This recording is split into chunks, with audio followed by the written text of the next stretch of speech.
सालों पहले एक गांव में ऐसा गरीब धार्मिक ब्राह्मण रहता था जिसकी कोई संतान नहीं थी। वह रोज नहा धोकर मन से देवताओं की पूजा करते हुए संतान की मांग करता। लेकिन ब्राह्मण की पत्नी खूब आलसी थी। वह न स्नान करती थी और न ही पूजा पाठ। पत्नी की इस आदत से ब्राह्मण दुखी रहता था। ब्राह्मण के धार्मिक गुणों से उसके घर में जल्द ही संतान के रूप में एक पुत्री ने जन्म लिया। उसकी पुत्री भी ब्राह्मण की ही तरह धार्मिक थी। जैसे जैसे वो बड़ी हो रही थी, पूजा पाठ में उसका मन भी उतना ही लगने लगा। वह हर रोज सुबह उठती, स्नान करती और भगवान विष्णु का ध्यान व जप करती थी। इसी तरह वो बृहस्पतिवार का उपवास भी करने लगी। इससे ब्राह्मण के घर की गरीबी भी दूर होती गई। हर दिन पूजा पाठ करने के बाद वह पढ़ने के लिए स्कूल भी जाती थी। स्कूल जाते समय वह अपनी हाथों की मुट्ठियों में जौ भरकर स्कूल के रास्ते में गिराती थी। जब वह स्कूल से वापस घर के लिए आती तो गिराए हुए जौ के दाने सोने में बदल जाते थे, जिन्हें उठाकर वह घर लेकर चली आती थी। एक दिन ब्राह्मण की बेटी सोने के जौ सूप से साफ कर रही थी। तभी वहां आकर उसकी माँ ने कहा, बेटी, सोने के जौ को साफ करने के लिए सोने का सूप होना चाहिए। ब्राह्मण की बेटी को माँ की बात एकदम सही लगी।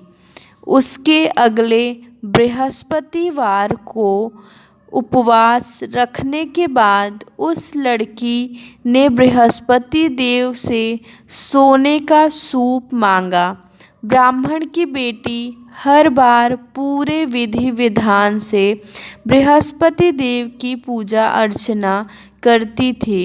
इससे प्रसन्न होकर भगवान उसकी सारी इच्छाएं भी पूरी कर देते थे। इसी तरह उन्होंने सोने के सूप वाली प्रार्थना को भी स्वीकार कर लिया। अगले दिन हर रोज की तरह ब्राह्मण की बेटी पूजा पाठ करके स्कूल गई और रास्ते में जौ के दाने बोते हुए गई।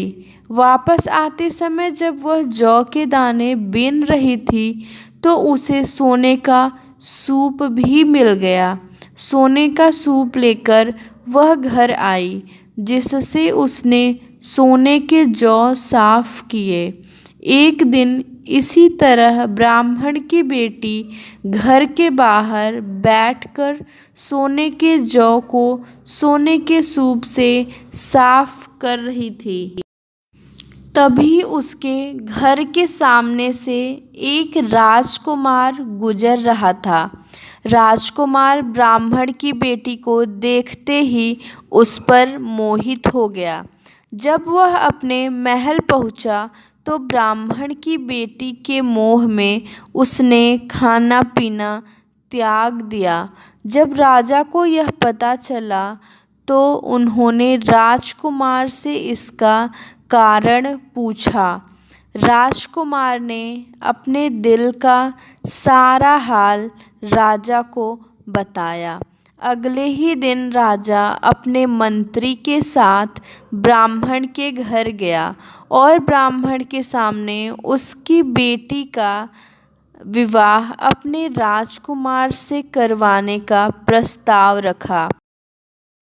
राजा का प्रस्ताव सुनकर ब्राह्मण काफ़ी खुश हो गया। उसने तुरंत ही विवाह करने के लिए हाँ कर दी। कुछ ही दिनों में राजकुमार और ब्राह्मण की बेटी की शादी हो गई। इधर ब्राह्मण की बेटी शादी होने के बाद अपने ससुराल चली गई। उधर ब्राह्मण फिर से गरीब होने लगा। उसके बुरे दिन दोबारा वापस आ गए। एक दिन ब्राह्मण अपनी बेटी से मिलने के लिए उसके ससुराल गया। पिता की हालत देखकर उसने बहुत सारा धन देकर ब्राह्मण को विदा किया। बेटी का दिया हुआ धन कुछ ही दिनों में खत्म हो गया और ब्राह्मण गरीबी की वजह से परेशान हो गया। ब्राह्मण फिर से अपनी बेटी से मिलने के लिए महल गया और उसने अपनी बेटी को सारी समस्याएं बताईं। अपने गरीब ब्राह्मण पिता की बात सुनकर उसकी बेटी ने कहा, पिताजी, कल आप माँ को लेकर मेरे पास आएं। मैं उन्हें बृहस्पति देव के उपवास और पूजन की विधि बताऊंगी। इसे करने से सारी समस्याएं दूर हो जाएंगी। ब्राह्मण ने ऐसा ही किया। अगले दिन वह अपनी पत्नी को लेकर महल में बेटी से मिलने के लिए गया। पुत्री ने अपनी माँ को बहुत समझाया कि उन्हें आलस त्याग कर सुबह स्नान करना चाहिए और भगवान विष्णु की पूजा करनी चाहिए। लेकिन ब्राह्मण की पत्नी ने उसकी एक भी बात नहीं सुनी। वह अभी भी पहले की ही तरह रहती थी। माँ की ऐसी हरकतों से तंग आकर एक दिन उसकी पुत्री ने माँ को एक कोठरी में बंद कर दिया। उसे जबरन सुबह स्नान करवाया और भगवान विष्णु की पूजा करवाई। इससे उसकी माँ की बुद्धि में सुधार हो गया। अगले ही दिन से ब्राह्मण की पत्नी सुबह उठती और स्नान करती और भगवान विष्णु की पूजा करती। साथ ही बेटी के बताए अनुसार हर बृहस्पतिवार के दिन वह उपवास भी करने लगी। इससे प्रसन्न होकर बृहस्पति देव ने उनकी सारी गरीबी और समस्याएं दूर कर दी। फिर वह एक सुखी और संपन्न जीवन जीने लगे। इस व्रत का प्रभाव से मृत्यु के बाद ब्राह्मण और उसकी पत्नी को स्वर्ग का द्वार भी मिला। कहानी से सीख, आलस्य करने से किसी भी तरह का काम नहीं बनता है। आलस्य को छोड़कर सुबह जल्दी उठकर पूजा पाठ की जाए तो मन भी शांत रहता है और मनोकामनाएं भी पूरी होती हैं।